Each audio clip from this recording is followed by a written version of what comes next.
오늘 주신 말씀을 보겠습니다. 오늘은 여호수아서 2장을 봅니다. 여호수아서 2장 1절 말씀을 함께 다 같이 합독하도록 합니다. 구약성경 321페이지에 있는 여호수아서 2장 1절 말씀을 다 같이 한 목소리로 함께 합독하도록 하겠습니다. 다 같이 읽습니다. 눈의 아들 여호수아가 시팀에서 두 사람을 정탐꾼으로 보내며 이르되 가서 그 땅과 여리고를 엿보라 하매 그들이 가서 라합이라 하는 기생의 집에 들어가서 거기서 유숙하더니. 아멘. 잠시 기도합니다. 하나님 영광을 받으시옵소서. 하나님 우리에게 은혜를 내려 주옵소서. 특별히 아버지 하나님 이 시간 말씀을 듣고자 합니다. 전하는 자의 입술과 듣는 자의 귀를 하나님께 주장하여 주셔서 온전히 하나님의 말씀이 말씀되게 증거되게 하여 주옵소서. 전하는 자도 듣는 자도 하나님 앞에 있사오니 하나님의 말씀으로 충만케 하여 주시옵시고 우리 예담교회가 말씀의 은혜가 가득 넘치는 공동체 되게 하여 주옵소서. 감사드리며 예수님의 이름으로 간절히 기도드립니다. 아멘. 할렐루야. 한 주간도 라마 나요스의 은혜를 경험하고 사셨습니까? 네, 그렇게 될 줄 믿습니다.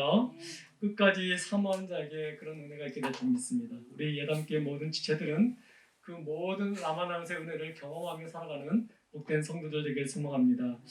오늘 우리 본문을 보게 되면 여러분들이 다 알고 있는 진행되어지는 사건이 무엇인지를 우리가 다 짐작으로 알 수 있는 내용들입니다. 근데 저는 여기서 어떤 사건을 말씀드리고 싶은 것이 아니라 여러분 하나님께서 어떤 사건을 이루고 계시는지 그 이루고 계시는 그 사건의 이유가 무엇인지를 한번 살펴보고자 하는 것입니다. 그런데 오늘 본문 말씀을 보게 되면 두 남녀가 등장하게 됩니다. 여러분 하나님은 지금 이스라엘 백성들을 향하여 가라라고 말씀하셨습니다. 가나안 땅 약속의 땅으로 가라고 말씀하셨습니다. 그리고 하나님은 그 백성들로 하여금 그 첫 번째 가나안 땅에 나타나는 여리고성을 무너뜨리고 하나님의 영광을 나타나게 하셨습니다. 근데 여러분 이 가나안 땅에 입성하면서 한 사람이 등장하고 또 한 여자가 등장합니다. 여러분 한 사람은 구원의 역사의 중심부에 서 있던 여호수아입니다. 또 다른 한 사람은 여리고 성에 살았던 연약한 기생 라합입니다. 그런데 오늘 제가 왜 이 두 사람을 끄집어내느냐면 하나님의 약속의 성취하는 과정 속에 전혀 다른 두 사람을 통해서 또 그 사람들의 만남을 통해서 하나님은 우리에게 말씀하고 싶은 내용들이 있다는 것입니다.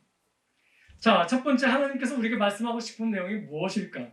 이 두 사람을 통해서 우리에게 전해주시고 싶은 하나님의 메시지가 무엇일까? 한번 살펴보고자 하는 것이죠. 첫 번째로는 하나님은 어떤 사람을 구원하시는지 그것을 우리에게 지금 말씀하고 있다는 것입니다. 자, 한번 살펴보겠습니다.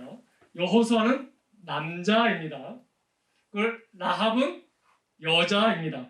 당시의 남자와 여자는 지금 우리 다 평등하게 다 살고 있지만 당시의 남녀는 완전한 차이가 있습니다. 신분의 차이도 있고 권력의 차이도 있고 모든 부분에 있어서 차이가 많은 사이였습니다. 또 여러분 여호수아는 하나님의 택함을 받은 이스라엘 사람이었습니다. 근데 여러분 라합은 당시에 가장 사악했던 민족 중에 하나였던 아이를 제물로 바치는 아모리 족속의 여인이었습니다. 여러분 또 여호수아는 이스라엘의 지도자였습니다. 근데 여러분 라합은 기생으로서 가장 멸시받는 자리에 있던 사람이었습니다. 여러분 여호수아는 하나님에 대한 지식과 경험이 풍부했던 사람이었습니다.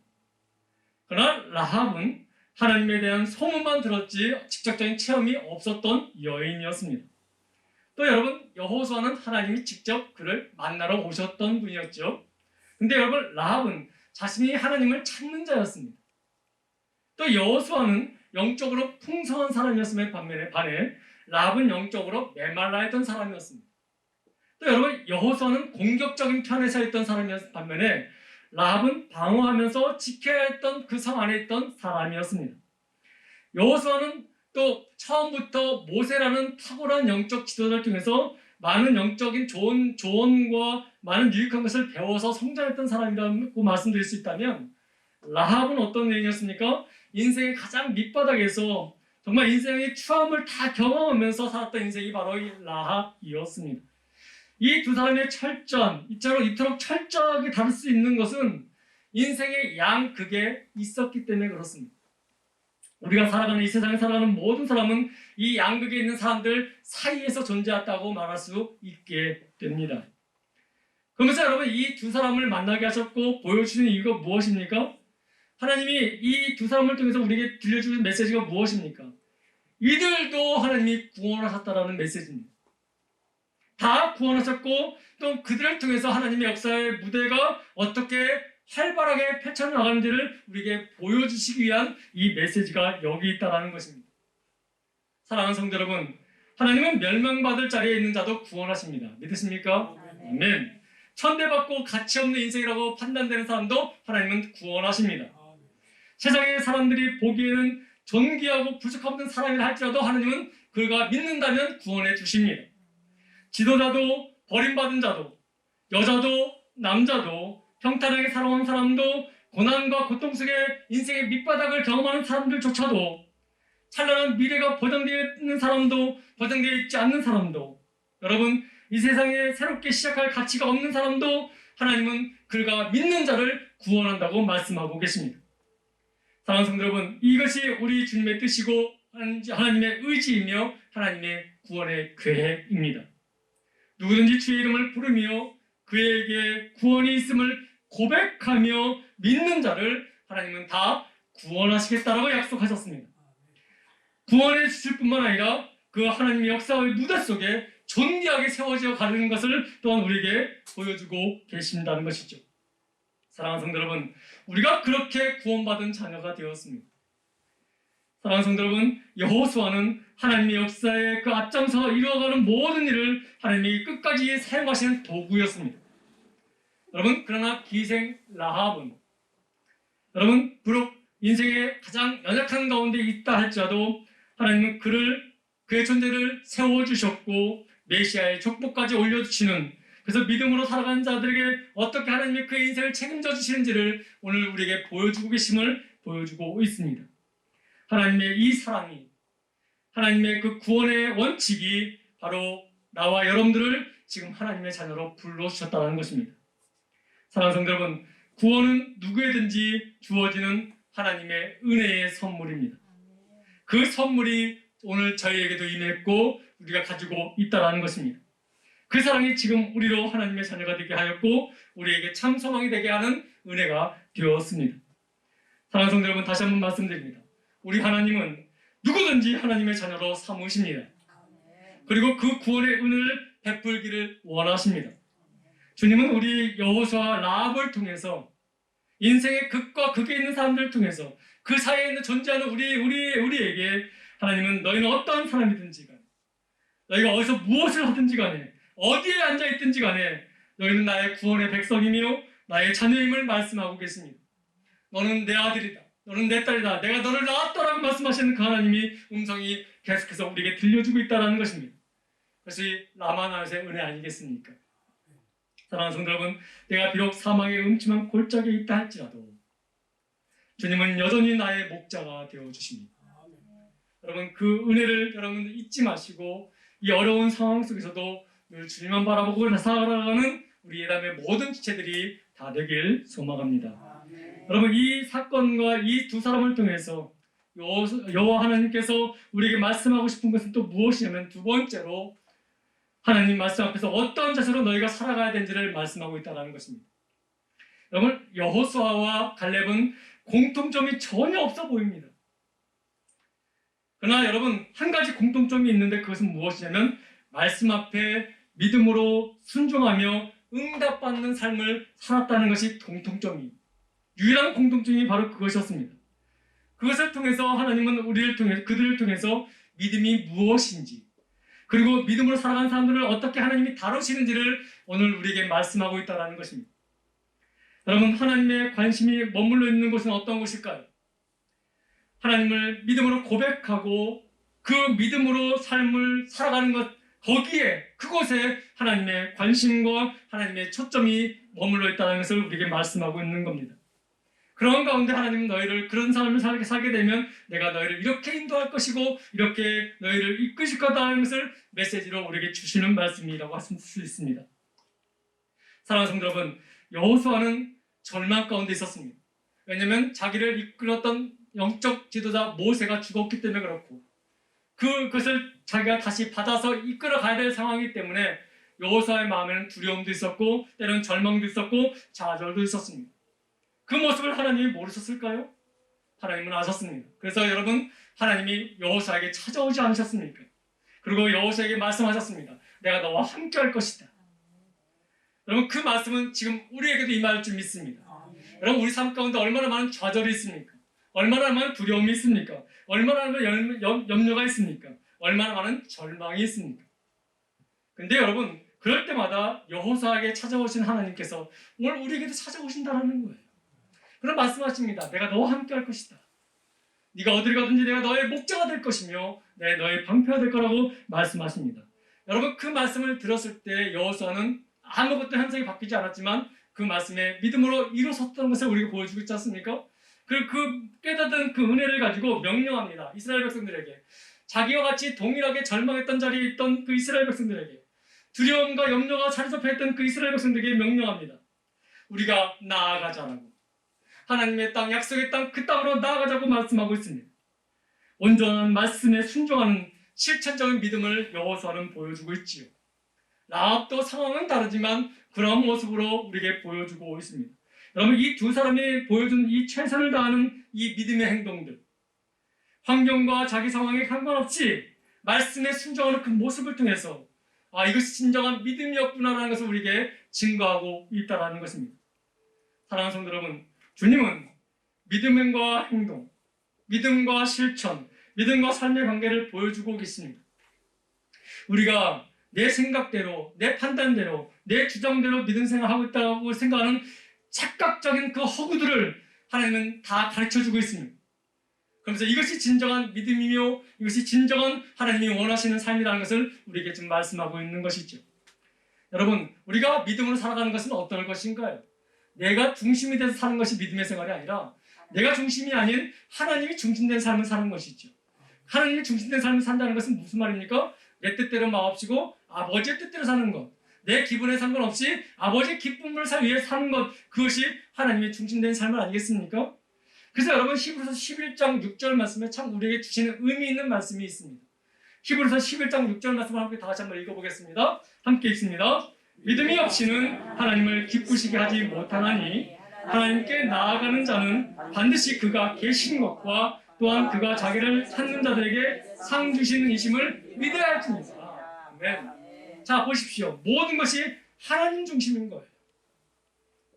그것이 우리에게 참된 믿음과 참된 믿음의 삶을 살게 하는 원동력이라고 말씀하고 있는 것이죠.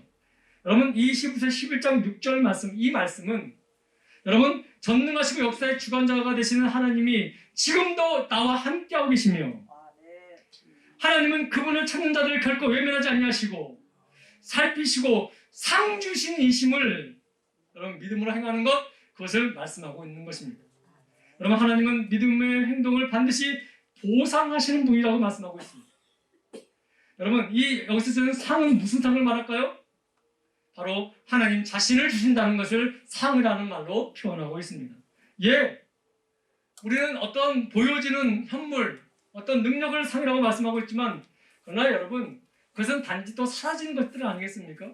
근데 영원하고 능력이 무한하시는 그 전능하신 하나님이 나의 하나님이 되신다는 것이 얼마나 큰 상이 되겠습니까? 하나님이 친히 삶의 보호자가 되시고 인도자가 되으셔서 우리가 어디를 가든지 간에 무엇을 하든지 간에 책임지신다는 뜻 아니겠습니까? 그것이 바로 우리에게 주신 상이죠.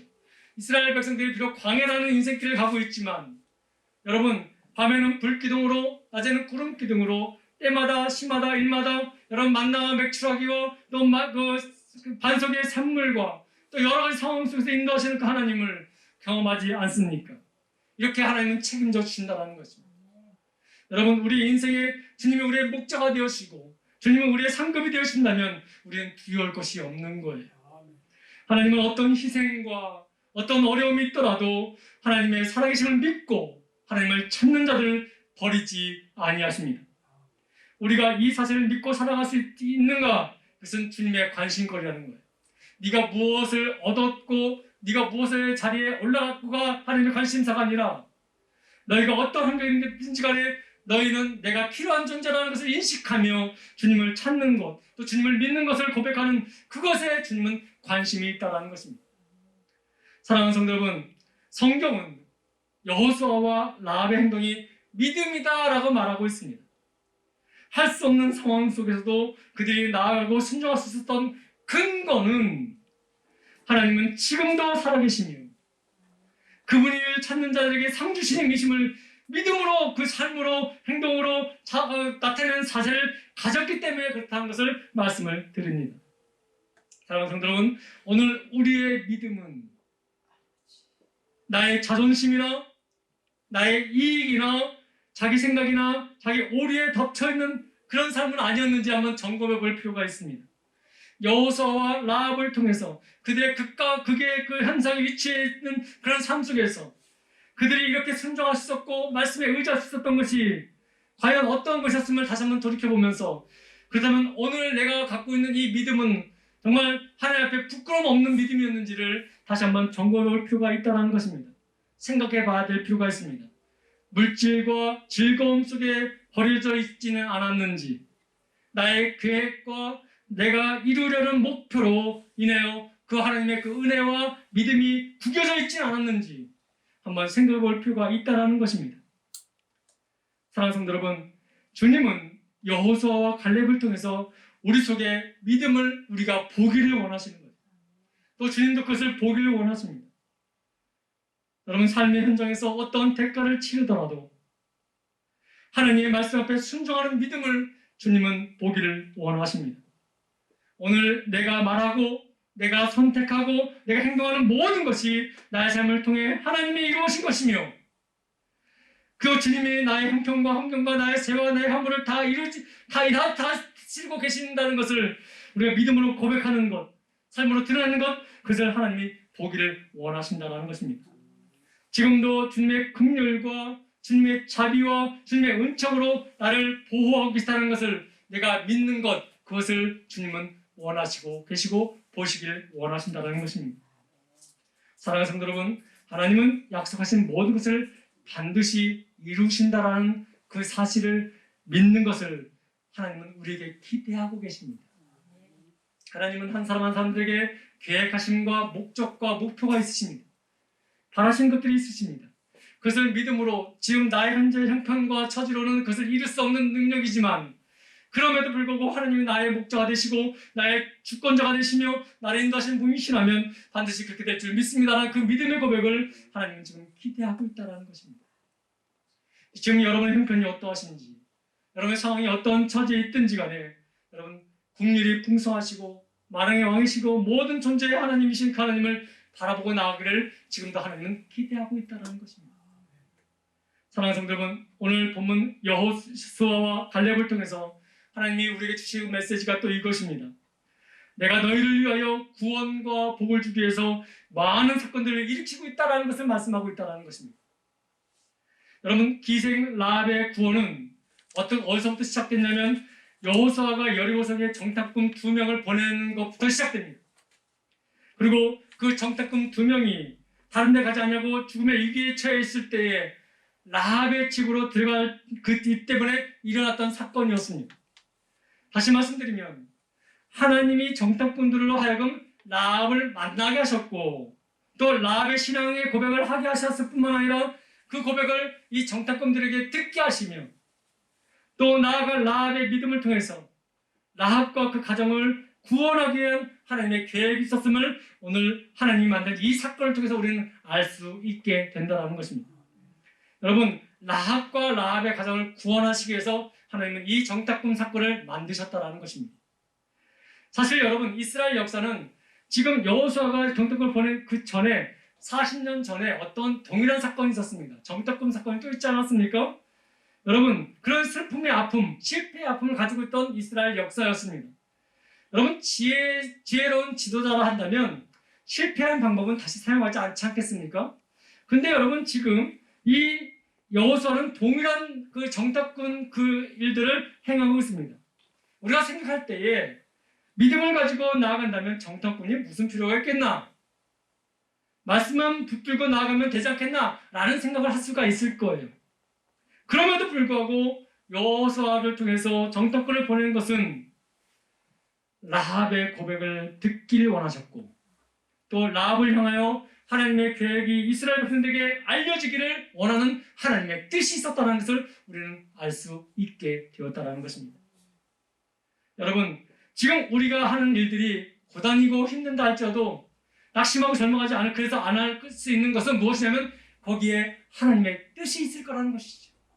지금 내가 이해는 안 되지만, 지금 내가 고통 속에 있고 절망 속에 없는 상황 속에 있고 하나님이 나를 버린 것 같은 느낌이 들 수도 있겠지만, 그러나 거기에는 하나님의 선하신 계획이 있었음을 우리에게 알게 하신다는 것입니다. 하나님께서 믿음의 마음과 믿음의 눈과 또 믿음의 선택과 행동으로 하나님의 일에 반응하고, 또 하나님의 존재를 믿고 살아가는 그 라합을 구원하기 위해서 이 정탐꾼 사건을 하나님이 만드신 거예요. 여러분, 정탐꾼과 이스라엘 백성들 이해할 수 없었겠지요. 근데 거기에는 우리가 이해하지 못한다 할지라도 하나님의 구원의 계획이 있었음을 우리에게 보여주고 있는 것입니다. 또 이방 여인으로 하여금 메시아의 축복에 오를 수 있는 축복을 통해서 주님이 믿음의 삶을 살아가는 주의 백성들을 어떻게 끝까지 존귀하고 복되게 하시는지를 보여주는 사건이 바로 이 사건이었습니다. 주님은 믿음으로 주님을 사모하고 믿음으로 그 사모하는 가운데 기다리며 또 기다림 가운데 순종으로 행동하는 자녀들을 잊지 아니하시고 끝까지 구원의 길로 인도하시고 또 구원뿐만 아니라 새로운 길을 이뤄나가시는 그런 놀라운 하나님이심을 우리에게 보여주고 있다는 것입니다.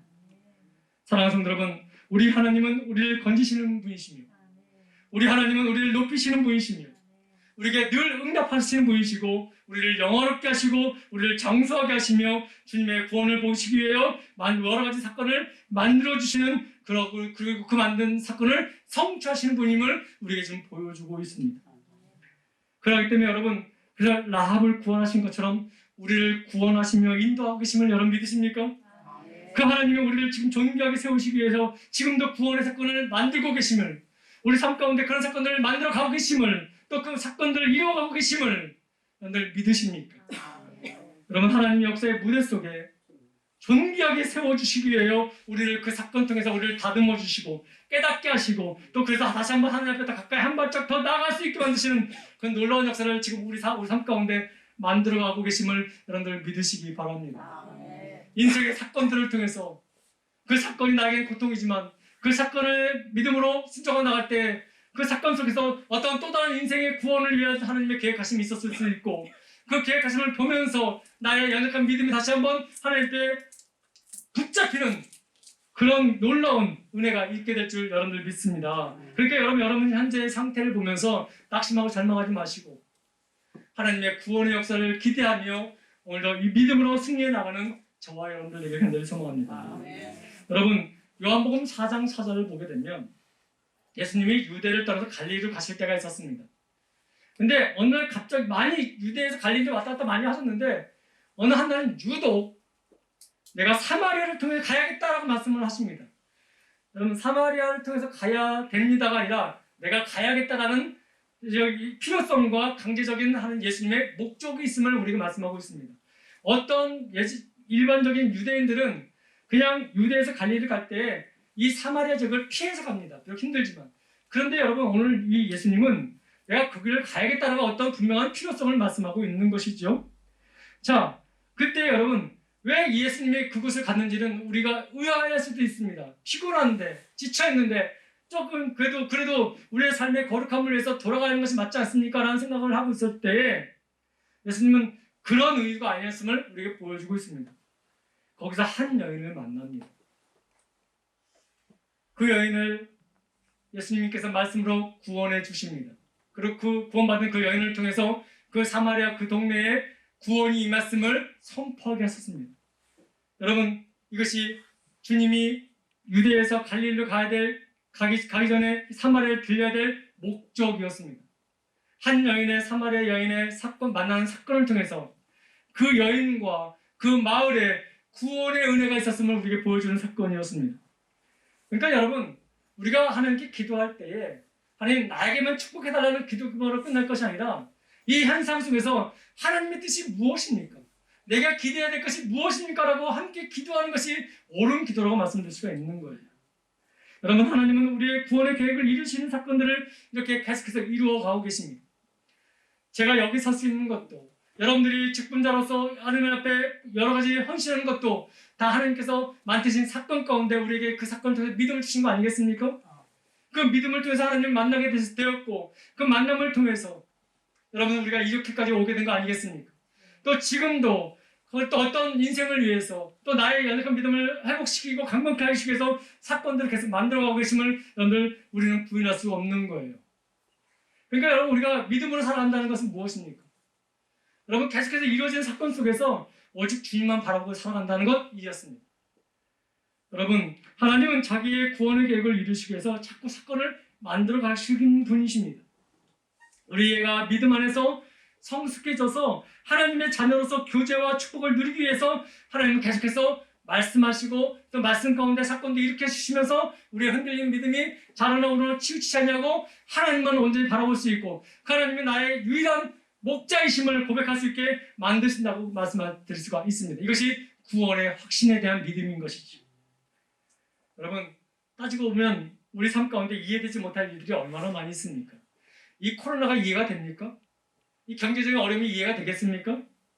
근데 여러분, 그런 것들을 볼 때마다 우리의 믿음은 약해질 수밖에 없는 거예요. 우리가 다 일을 당하는 일 그 자체보다도 왜 나에게 이런 고통이 오지? 특별히 이런 생각이 들 때가 언제입니까? 남들이 거리지 않는 그 질병이 나에게 엄습했을 때, 남들은 잘 나가고 있는 그 상황 속에서 나의 삶은, 나의 사업은, 나의 직장의 일들은 계속해서 막힐 때 왜 나에게 이런 어려움이 있을지 나는 그 생각이 우리를 더 고통스럽게 만들 때가 참 많이 있어요.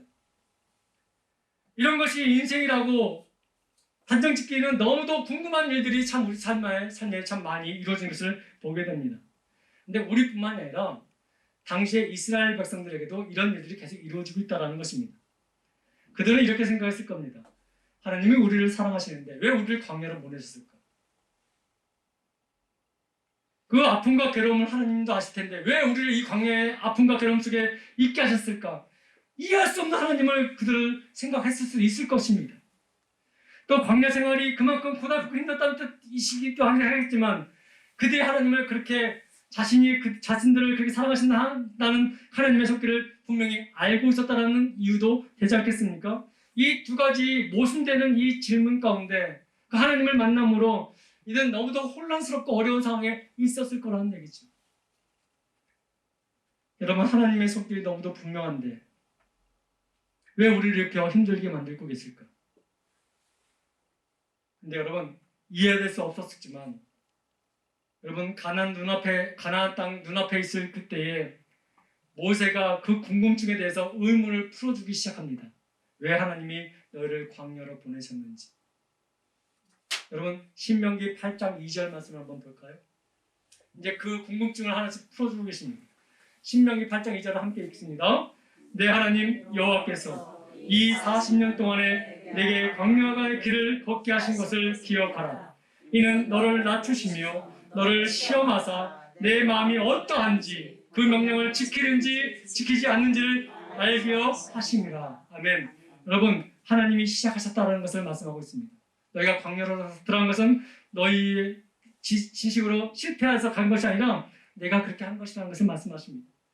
그리고 그것을 일으키셨고 내가 그것을 간섭했다고 말씀하십니다.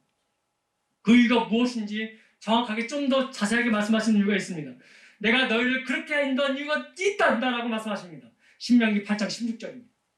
신명기 8장 16절 함께 읽습니다. 내 조상들도 알지 못하던 만나를 광야에서 내게 먹게 하셨나니 이는 다 너를 낮추시며 너를 시험하사 마침내 내게 뭘 주려고요? 복 주시기 위해서 그렇게 했다라고 말씀하시는 거예요. 내가 지금 인생길에 나와 함께 하면서 힘들고 고난 속에 있다 할지라도 그것을 내가 너를 미워하거나 너를 싫어한 것이 아니라 마침내 너에게 뭘 주시기 위해서 복 주기 위해서 너에게 그렇게 했다라고 하나님이 계획하신 것, 하나님의 목적이 분명히 담겨있는 사건이었음을 우리에게 지금 말씀하고 있다는 것입니다. 그 40년 광야 기간 동안은 힘들었고 정말 죽고 싶을 정도로 눈물도 나고 안타까웠지만 결과적으로 그것을 통과하게 하심으로 말미암아 진정한 하나님의 백성이 되게 하셨고 하나님의 복이 무엇인지 알게 하셨다는 것입니다. 이것이 하나님의 의도였고 계획이었음을 우리에게 분명히 말씀하고 있다는 것입니다. 이 사건을 통해서 이스라엘 백성들이 하나님을 바라보게 되지요. 여러분, 풀로 신학교의 개건 교수로 계셨던 셀리 트레비시라는 박사가 계십니다. 이 박사님은 이런 주장을 했습니다. 하나님이 백성들을 구원하고 지도자로 세우기 위해서 일으키는 사건들이 있는데 그 사건의 단계는 이렇다라고 말씀하시면서 4단계를 우리에게 보여주고 있는데 첫 번째 단계는 우리를 다 발가벗기는 단계라고 말씀하십니다. 자신의 무력함과 자신의 부족함과 자신의 무가치함을 철저하게 깨닫고 인정하게 만들도록 그 모든 것을 밀어넣으신다는 것이 첫 번째 우리 발가벗기 만드는 단계라고 말씀하고 있습니다. 그러면서 두 번째 단계를 진행하는데 어떤 진행 단계냐면 그렇게 무가치함을 알게 하신 다음에 하나님과 씨름하게 만드는 단계로 이끄신다는 것입니다. 나의 옛 자아와 하나님의 뜻 사이에 갈등이 일어나지 않겠습니까? 그것을 하나님과 씨름하게 만든다는 것이죠.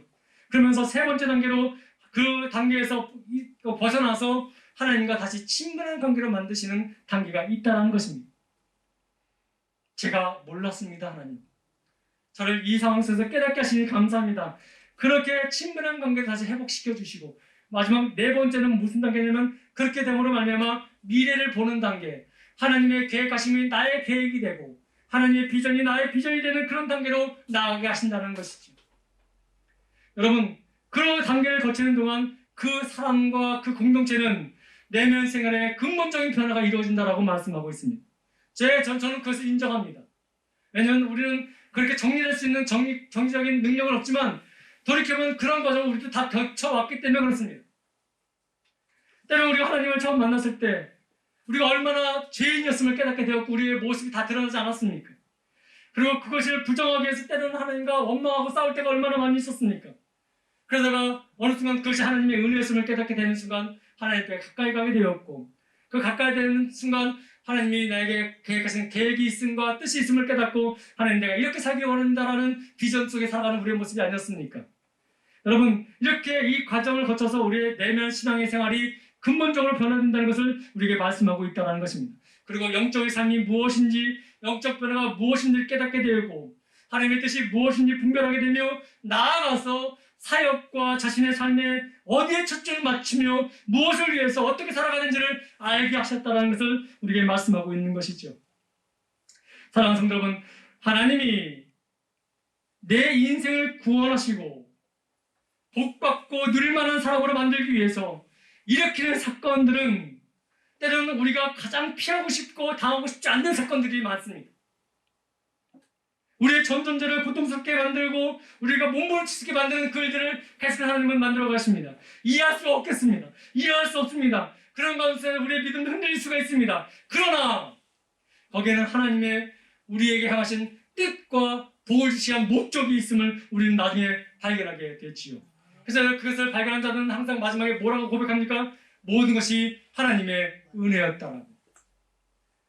우리에게는 아무런 의미도 없어 보였고 아무런 이해할 수 없는 상황이었고 해석도 안 되는 그 일들이 바로 우리를 사랑하시는 하나님의 우리를 위한 그 일으키신 우리를 복주기 위하고 우리를 하나님의 백성으로 온전케 삼기 위한 그 하나님 친히 일으키신 사건이었음을 우리는 그때 깨닫게 되는 것이죠. 그것을 깨달았다면 지금도 우리 삶 가운데 펼쳐지는 이 사건들을 우리는 부인하면 안 되는 것이에요.